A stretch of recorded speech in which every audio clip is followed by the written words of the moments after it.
पुढे जातोय आपण नागपुरातल्या सोलार इंडस्ट्रीमध्ये झालेल्या स्फोटात 9 जणांचा मृत्यू झाला। त्यामुळे संतप्त झालेल्या नातेवाईकांनी रास्ता रोको केला। परिणामी परिसरात तणाव निर्माण झालेला होता। दरम्यान राज्य सरकारने मृतांच्या वारसांना 5 लाखांची मदत जाहीर केली आहे।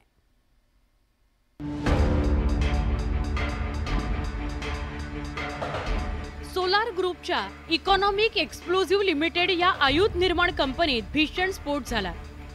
बाजारगाव मधील कंपनीत झालेल्या स्फोटामुळे परिसराला हादरा बसला। कंपनीत झालेल्या स्फोटात कर्मचारी ठार झाल्यामुळे त्यांचे नातेवाईक संतप्त झाले। तसंच कामगारांमध्येही रोष निर्माण झाला। जोपर्यंत मृत कामगारांचे मृतदेह मिळत नाहीत तोपर्यंत कंपनीच्या प्रवेशद्वाराहून हटणार नाही अशी भूमिका कामगारांनी घेतली। संतप्त कामगारांकडून घोषणाबाजी सुरू होती। परिणामी पोलिसांकडून सौम्य लाठीचार्ज करण्यात आला। 9 जणांची माहिती आम्हाला मिळाली होती। त्याच्यात त्यांनी लिस्ट लावली आहे। इथे त्यांचा नंबर आणि गावचा पत्ता सगळं त्याच्यात टाकला आहे। अशा प्रकारे त्यांनी लिस्ट लावली आहे। बिहारी नाही पाहिजे कोणीच, कारण आम्ही 5-5 जे 5 किलो 6 किलो आम्ही पहिले मरतो। आम्हीच इथं पाहिजे। बिहारी जर असले ते मरून जाते, बिहारी त्याच्यात नापाता होऊन जाते। आम्ही जर आलो इथं आमचे असं हल्ला होते म्हणून त्यामुळे आम्हाला काही जावत नाही आणि बिहारी कोण ठेवते। राज्य सरकारने कंपनीतल्या स्फोटाची गांभीर्याने दखल घेऊन मृतांच्या वारसांना तातडीने मदत जाहीर केली। स्फोट झालेला आहे तो अत्यंत दुर्दैवी आहे। काही लोकांचा मृत्यू देखील त्या ठिकाणी झालेला आहे आणि मी स्वतः आता भेट देण्याकरता त्या ठिकाणी निघालेलो आहे। ज्या काही त्या ठिकाणी गोष्टी करायच्या असतील त्या करण्याच्या सूचना दिलेल्या आहेत।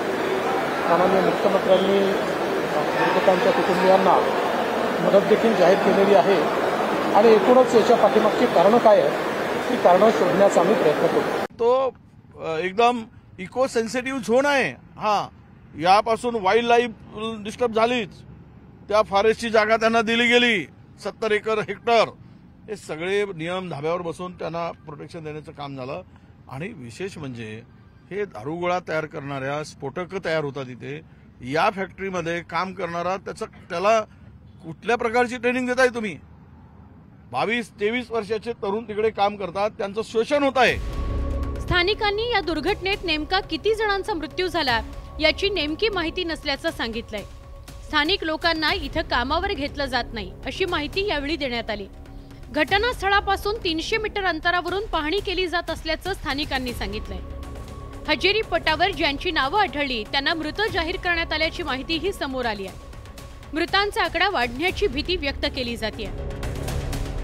जब सीविंग कर रहे थे उसी समय ये घटना घटी। उसमें जो रिपोर्ट है 9 लोगों की मृत्यु का रिपोर्ट आया है। अभी फाइनल कंफर्मेशन जैसे हॉस्पिटल रिपोर्ट करता है कितनी एक्चुअल कंफर्मेशंस है, बट प्राइमा फेसिया 9 लोग उसमें ट्रैप हुए थे। 9 लोगों की डेथ हुई है। सोलार एक्सप्लोसिव्ह कंपनीच्या विरोधात स्थानिकांनी आक्रमक भूमिका घेतली आहे। त्यातच कंपनीच्या परिसरातील सगळे मार्ग बंद करण्यात आले।